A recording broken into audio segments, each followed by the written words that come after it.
गरीब आदमी अबू अयूब अंसारी, माड़े बंदे। अब तो पीर और मौलवी भी गुंजाइश नहीं ना देता किसी को बोलने की, तो सियासतदान तो अल्लाह की पनाह, वो तो पता नहीं किस तरह सोते हैं रात को, अल्लाह ही जानता है। पता नहीं किस तरह अपने आप को मुतमईन करके वो जिंदगियां गुजार रहे हैं, खुदा ही बेहतर जानता है।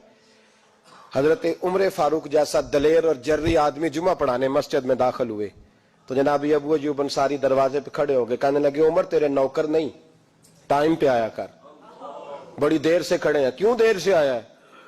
बड़े जलाली थे ना हजरत उमर, लेकिन वो जलाली उस वक्त थे जब कोई जुल्म करता था, और जात के लिए जलाली नहीं थे।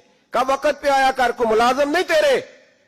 तो सैयदना फारूक आज़म मिंबर पे चढ़े और फरमाने लगे अल्लाह अबू अयूब अंसारी का भला करे, जब तक इस तरह के लोग मौजूद हैं कोई बादशाह बिगड़ेगा नहीं, अल्लाह इसका भला करे, इसने मेरी तवज्जो सही। और फिर उमर रो पड़े, रो के फरमाने लगे मुसलमानों माफ कर दो, गलती कोई नहीं, मेरे पास कुर्ता एक ही है, और अब्दुल्ला की मां ने वो धो के खुश्क होने को डाल दिया था, गरीब हूं, कुर्ता दूसरा कोई नहीं, तो वो जरा ना खुश्क होने में दे आके देख लो, अभी भी गीला है, मुझे माफ कर दो, मेरी गलती नहीं है। सहाबा दर्द के साथ रोने लगे और कहने लगे अल्लाह इस तरह के हुक्मरान हमेशा अता करता रहता। मेरे भाई तो इंसाफ का रंग तो दे, इन तकाजों को समझना।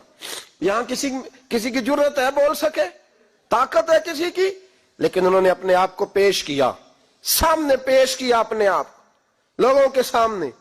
दो माले गनीमत की चादरें बांट रही हैं, सबको एक एक मिली है। फारूक आजम जुमा पढ़ाने आए तो उसी चादर का कुर्ता, उसी की तामत, लोग खड़े हो गए, उमर बता तूने दो क्यों ली? ये इंसाफ है, ये अदल है, क्यों ली दो?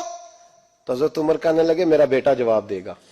अब्दुल्ला बिन उमर बोले, कहने लगे अब्बा जी के कपड़े बड़े पुराने हो गए थे, मैंने अपने हिस्से की भी अपने अब्बा जी को दे दी है।